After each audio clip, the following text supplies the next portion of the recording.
Hello friends, welcome to my channel.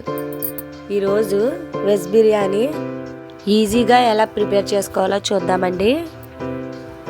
2 glasses rice తీసుకున్నానండి. అవి 2 times wash చేసుకోవాలి. Wash చేసుకున్నాక ఒక హాఫ్ అన్ అవర్ అనేది మనం నానబెట్టుకోవాలండి, పక్కన పెట్టేసేయాలి. అప్పుడు బియ్యం బాగా నానుతాయండి, టేస్ట్ అనేది మనకి బాగుంటుంది.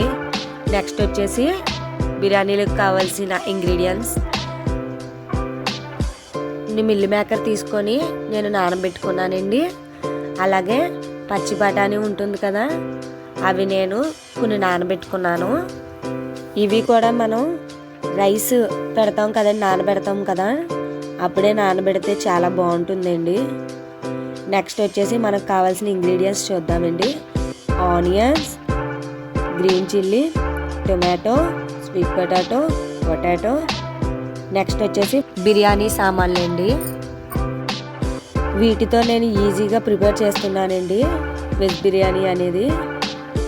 మనం స్టవ్ ఆన్ చేసుకొని ప్యాన్ పెట్టుకున్నాక ఒక 3 టేబుల్ స్పూన్స్ ఆయిల్ అనేది వేయాలండి. అది బాగా హీట్ ఎక్కాక ఆనియన్స్, గ్రీన్ చిల్లీస్ వేసి మొదటిగా అవి బాగా ఫ్రై అవుతుండగా మనం కలుపుకుంటూ ఒక్కొక్క ఇంగ్రీడియంట్ అనేది మనం వేస్తూ ఉండాలండి. పొటాటో, స్వీట్ పొటాటో, టొమాటో, ఇలా ఒక్కొక్క ఇంగ్రీడియంట్ వేసుకుంటూ బాగా కలుపుకోవాలండి. అవి కొంచెం మగ్గిన తర్వాత ముందుగా నానబెట్టుకొని ఉంచుకున్నాం కదండి మిల్ మేకర్ అండ్ పచ్చి బఠానీ, అవి కూడా మనం ఫ్రై చేసుకోవాలండి. ఒక్కొక్క ఇంగ్రీడియంట్ వేస్తూ నీట్గా కలుపుకుంటూ ఉంటే టేస్ట్ అనేది చాలా బాగుంటుందండి. నెక్స్ట్ వచ్చేసి బిర్యానీ సామాన్లు అనేవి మనం వేసుకుంటూ బాగా కలుపుకోవాలండి. మిరియాలు, నెక్స్ట్ జీలకర్ర నేను కొంచెం వేసి బాగా కలుపుతున్నాను.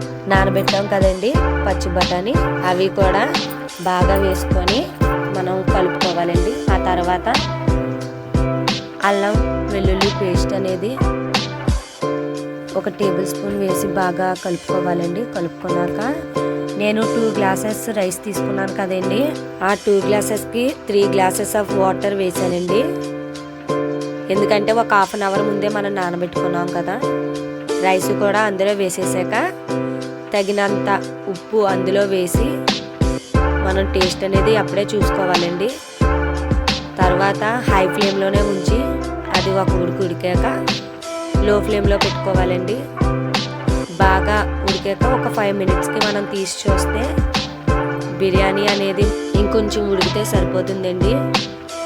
లో ఫ్లేమ్లోనే ఉడికించుకోవాలి. ఫినిషింగ్ టచ్ కొత్తిమీర వేసానండి నేను. కొత్తిమీర వేసి అలా ఒకసారి ఒక 5 మినిట్స్ ఉడికిస్తే టేస్ట్ అనేది ఎక్సలెంట్గా ఉంటుంది. వీడియో మీకు నచ్చినట్లయితే లైక్ చేయండి, షేర్ చేయండి, సబ్స్క్రైబ్ చేయండి మాత్రం మర్చిపోవద్దు. Please subscribe.